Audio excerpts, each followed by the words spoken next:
안녕하세요. 오늘 저희가 들여다볼 자료들은 2025년 말의 시장을 보여주는데 이게 참 신호들이 극과 극입니다. 네, 그렇죠. 한쪽에서는 인공지능, AI라는 거대한 기술 파도가 모든 걸 집어삼킬 것처럼 밀려오고 있고요.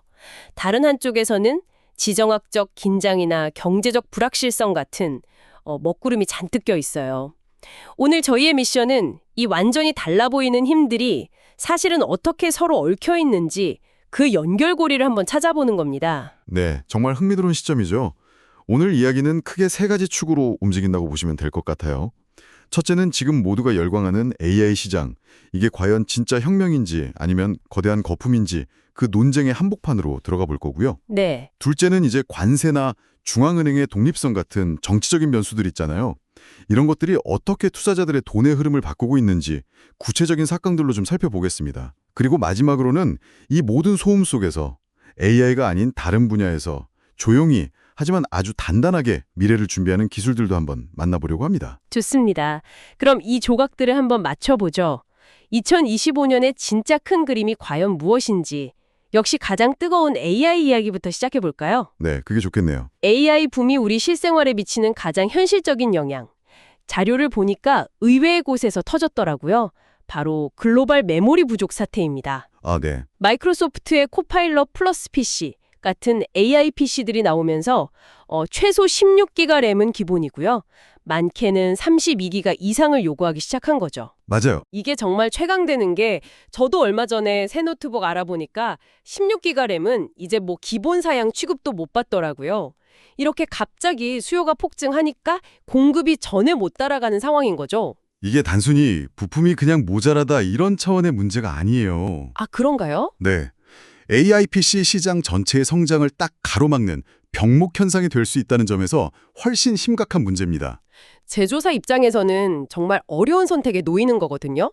제품 가격을 엄청나게 올리거나 아니면 뭐 수요를 포기하고 팔거나 그것도 아니면 울며 겨자 먹기로 신제품의 메모리 사양을 낮춰야 하는 거죠. 아, 어떻게 보면 AI 혁명의 가장 기초적인 하드웨어 기반이 흔들릴 수 있다. 이런 첫 번째 경고등인 셈이에요. 정말 아이러니한 상황이네요. 한쪽에선 AI를 돌릴 메모리가 없어서 난리인데 다른 한쪽에선 그 모든 게 거품이라면서 톤을 거는 사람이 있다는 거잖아요. 네. 이 극단적인 두 신호를 저희가 어떻게 해석해야 할까요?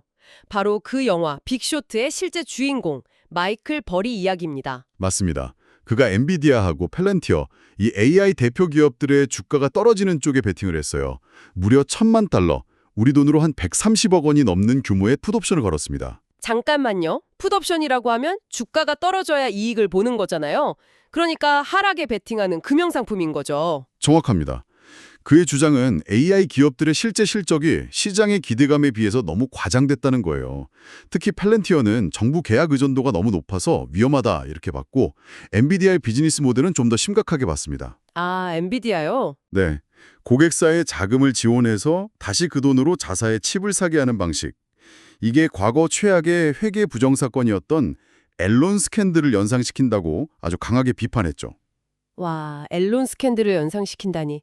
이건 굉장히 도발적인 주장인데요. 구체적으로 어떤 면에서 그 비즈니스 모델이 비슷하다고 본 걸까요?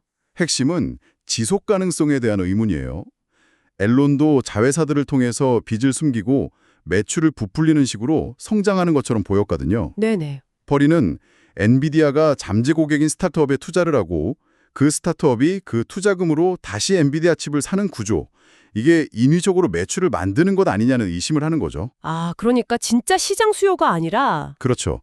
엔비디아의 자금으로 만들어진 수요라면 그건 언젠가 무너질 수밖에 없는 가짜 성장이라는 겁니다. 이건 단순한 시장 예측이 아니에요. AI 산업 전체의 비즈니스 모델 자체에 대한 뭐랄까 근본적인 질문을 던진 겁니다. 그렇군요. 실제로 저희가 본 2025년 시장 정리 기사에서도 AI 관련 주식의 변동성이 극심했다 이런 언급이 있더라고요. 마이클 버리의 경고가 아니더라도 이미 시장 참여자들 사이에서는 이거 너무 과열된 거 아니야 하는 불안감이 꽤 퍼져 있었다는 뜻이겠네요. 맞아요. 시장이 단순한 기대감만으로 움직이는 단계를 지나서 그래서 이걸로 어떻게 얼마나 돈을 벌 건데 이걸 증명해야 하는 단계로 넘어갔다는 신호죠. 버리의 베팅은 그런 시장의 기류를 가장 상징적으로 보여주는 사건이었던 셈입니다. 결국 AI 시장의 불안감도 마이클 버리의 경고도 불확실성이라는 키워드로 묶이는 것 같습니다. 그런데 이 불확실성을 더 키우는 큰 힘이 있었죠. 바로 정치입니다. 네, 2025년 한 해를 돌아본 기사에서 시장을 뒤흔든 요인으로 관세와 미국에 대한 신뢰 상실을 꼽았는데 이 부분을 좀 더 깊게 들어가 보죠. 여기서 아주 중요한 용어가 등장하는데요. 2025년의 성공적인 투자 전략 중 하나로 ABUSA라는 말이 꼽혔다는 점이에요. ABUSA요? 네, Anywhere but USA. 그러니까 미국만 빼고 어디든이라는 뜻입니다. 와, 달러 가치가 떨어지고 미국 내 정치적 불확실성이 너무 커지니까 투자자들이 더 이상 미국은 안전자산이 아니다 라고 판단한 거죠. 그래서 유럽이나 일본 같은 다른 시장으로 돈을 옮겼다는 의미입니다. 이건 세계 자본 흐름에 아주 중요한 변화가 생겼다는 걸 보여주는 현상이에요. ABUSA라는 말이 나올 정도로 미국 시장의 신뢰가 흔들렸다는 건 알겠습니다. 근데 수십 년간 세계 경제의 중심이었는데 정말 그렇게 단기간에 투자자들이 등을 돌리는 게 가능한 일인가요? 이건 좀 일시적인 현상 아닐까요? 충분히 그렇게 생각할 수 있죠. 그런데 이걸 보시면 생각이 좀 달라지실 겁니다. 바로 미국과 가장 가까운 동맹국인 캐나다의 관계를 다룬 기사인데요. 트럼프 전 대통령이 캐나다를 향해서 미국의 51번째 주가 되어야 한다 이런 말을 반복했어요. 그러면서 무려 25%의 관세를 부과하겠다고 위협했습니다. 와, 캐나다 총리가 지옥의 눈송이가 생길 만큼 가능성 없는 일이라고 받아쳤다고요? 이건 외교적으로 엄청나게 강한 표현 아닌가요? 거의 뭐 외교적 모욕에 가까운 수준인데요. 그렇죠. 이건 그냥 두 정상의 말싸움이 아니에요. 세계에서 가장 긴 국경을 맞대고 가장 긴밀한 동맹관계를 맺어온 두 나라 사이에 무역관계의 근간을 흔드는 위협이 오간 겁니다. 투자자들 입장에서는 아니 가장 친한 친구한테도 저러는데 다른 나라한테는 어떻게 할지 모른다. 이런 공포심을 느끼기에 충분하죠. ABU지아 전력이 왜 나왔는지 단적으로 보여주는 사례입니다. 이런 우려가 무역에만 그치지 않았다는 게 더 큰 문제인 것 같아요. 뱅크 오브 아메리카의 CEO 브라이언 모이니안이 이런 말을 했더라고요. 연준, 그러니까 페드의 독립성이 보장되지 않으면 시장이 우리를 벌할 것이다. 금융계 리더로서는 정말 하기 힘든 수준의 강력한 경고잖아요. 네, 맞습니다. 여기서 핵심은 중앙은행의 정치적 독립성이라는 개념입니다. 이건 물가 안정과 시장 신뢰를 지피는 뭐랄까 마지막 보루 같은 거거든요. 네. 그런데 이게 정치적 압력에 의해서 훼손될 수 있다는 두려움이 월스트리트의 심장부에서 터져 나온 겁니다.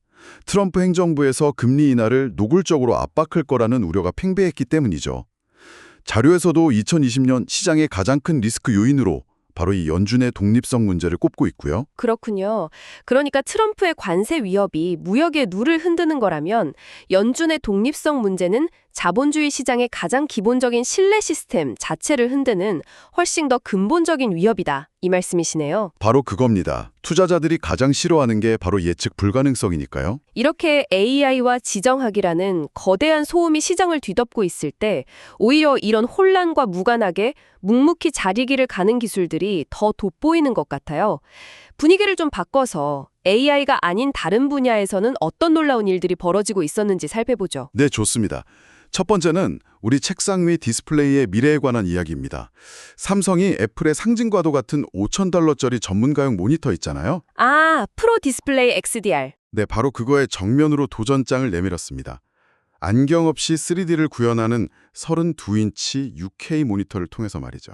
무안경 3D에 사용자의 눈을 실시간으로 추적하는 기술까지 들어갔다고요? 네, 맞습니다. 게다가 게이머들이 정말 중요하게 생각하는 165Hz의 높은 주사율까지 갖췄다니 와, 이건 그냥 전문가용 시장만 노리는 게 아니라 게이머들 마음까지 확실히 잡겠다는 야심이 보이네요. 맞습니다. 과거의 3D TV 같은 기술들이 왜 실패했는지를 정확히 분석한 거죠. 가장 큰 원인이었던 그 불편한 안경을 없애고 눈 추적 기술로 어지러운 문제까지 해결하려는 시도니까요. 네네. 하지만 모든 신기술이 그렇듯 그 닭이 먼저냐 달걀이 먼저냐의 딜레마가 있습니다. 아, 콘텐츠 문제군요. 그렇죠. 이 멋진 3D 기능을 제대로 활용할 수 있는 게임이나 디자인 소프트웨어 같은 콘텐츠가 충분히 따라와주지 않으면 그냥 신기하지만 쓸모없는 기술로 전락할 위험도 분명히 있어요. 확실히 콘텐츠가 관건이겠네요. 자, 그럼 눈에 보이는 디스플레이에서 이제는 전혀 보이지 않는 데이터 저장 기술로 넘어가 보겠습니다.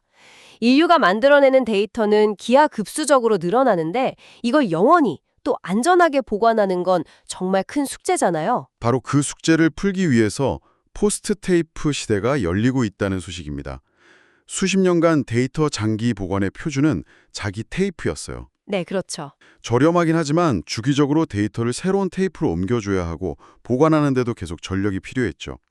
그런데 2위그바이트 같은 유럽의 한 스타트업이 전력 공걸 없이 수백 년간 데이터를 보존할 수 있는 기술을 개발한 겁니다. 전력도 냉각도 필요 없이 수백 년을 보관한다고요? 이건 거의 공상과학 영화에나 나올 법한 타임캡슐 기술인데요. 원리가 뭔가요? 정말 타임캡슐과 비슷해요.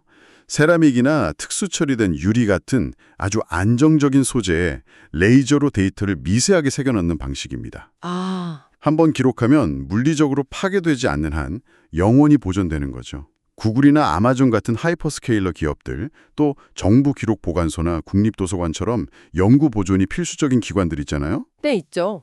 이런 곳들에게는 장기적인 데이터 보관 비용을 획기적으로 줄일 수 있는 그야말로 게임 체인저가 될 수 있는 기술이에요. 그런데 한 가지 궁금한 점이 생기네요. 이게 정말 수백 년을 버티는지 어떻게 증명하죠? 수백 년을 기다려 볼 수는 없잖아요. 정확한 지적이세요. 그게 바로 이 기술이 상용화되는 데 가장 큰 허들입니다. 가속 노화 테스트 같은 걸로 수백 년의 환경 변화를 시뮬레이션해서 내구성을 증명하긴 하지만 실제 시간의 검증을 거치지 않았다는 점이 고객들에게는 불안 요소로 작용할 수 있죠. 그렇겠네요. 그럼에도 불구하고 데이터 폭증 시대에 반드시 필요한 기술이라는 점은 분명합니다. 오늘 저희는 2025년 말의 풍경을 여러 조각의 자료들을 통해 맞춰봤습니다. AI라는 전례 없는 뜨거운 열풍과 그 바로 뒤에 따라붙는 거품 논쟁, 또 시장 전체를 얼어붙게 만드는 지정학적 리스크, 그리고 그 모든 혼란 속에서도 묵묵히 미래를 열어가는 새로운 기술들까지 정말 복잡하게 얽혀있다는 느낌이 드네요. 네, 단기적인 시장의 어떤 투기적인 광풍과 장기적인 기술의 근본적인 변화가 충돌하고 그 모든 것을 정치라는 예측 불가능한 변수가 예고 없이 뒤흔들 수 있는 시대의 모습을 본 것 같습니다. 네. 정말 어느 한쪽만 봐서는 전체 그림을 절대 이해할 수 없는 거죠. AI 열풍에만 집중하면 지정학적 리스크를 놓치고 또 거시경제만 보면 이런 조용한 기술 혁신의 잠재력을 관가하게 되니까요. 마지막으로 청취자분께 이런 질문을 던지면서 마무리하고 싶습니다.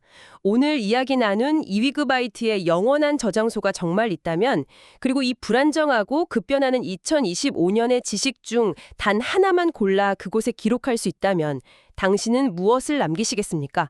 수백 년 뒤의 인류에 지금 우리 시대의 어떤 모습을 가장 정확하게 전해주고 싶으신가요?